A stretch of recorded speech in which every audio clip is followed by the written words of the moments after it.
Hello mga kaibigan, kumusta? So, ang vlog natin ngayon ay tuturo ko sa inyo kung paano ang pagpili ng magandang e-bike. Simulan natin, number 1, warranty. So, ang warranty dapat, merong warranty ang motor, may warranty ang battery, may warranty din sa service.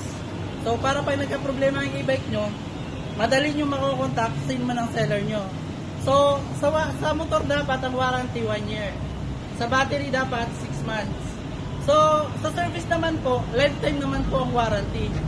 Kung may payment mang babayaran, depende po kung malayo ang pupuntahan ng technician.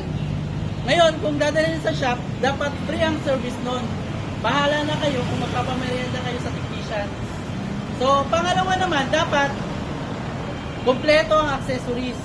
So, katulad nito, may fan, crown light, underlight, trapal, merong ilaw sa side mirror, at higit sa lahat, may reverse cam. May Bluetooth speaker, may extra gulong. Kompleto na po, gagamitin nyo na lang. And then, pangatlo, yung position po ng motor. Yung position po ng motor natin, ayan. Ayan po, nasa ilalim po, hindi po naka-hostlay na parang may puwet. Ayan. Nasa ilalim po, hindi na po makikita kaagad-agad.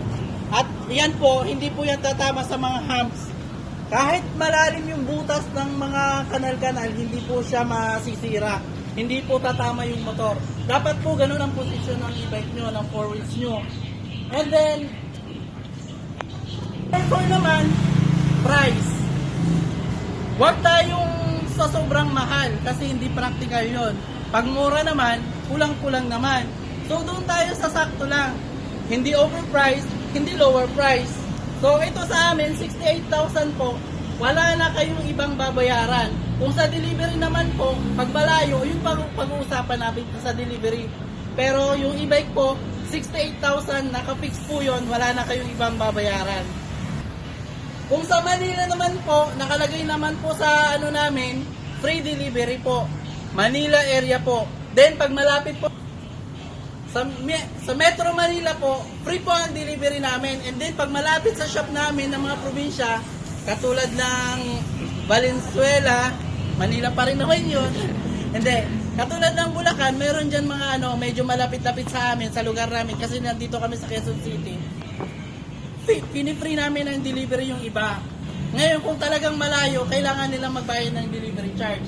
And then, dapat, pag bibili kayo, number 5 na, dapat, ang motor na binibili nyo, yung kayang umahon sa mga paahon. Yung sinasabi nila, di ba? Kasi masasayang yung pera nyo, magpapaulit-ulit kayo sa pagbili. Kung halimbawa nasa mga paahon kayong mga lugar, like Antipolo, Teresa, yung Bulacan sa San Jose del Monte, napakaraming mga paahon dyan. So pag bibili kayo ng e-bike, dapat 1,500 ang watts. So yung e-bike namin, 1,500 yung watts. Ayan, 4 wheels po yan.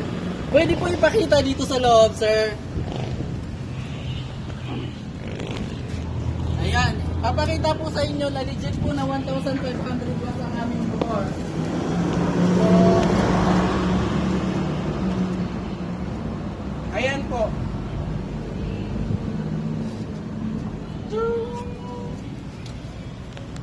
Ayan po.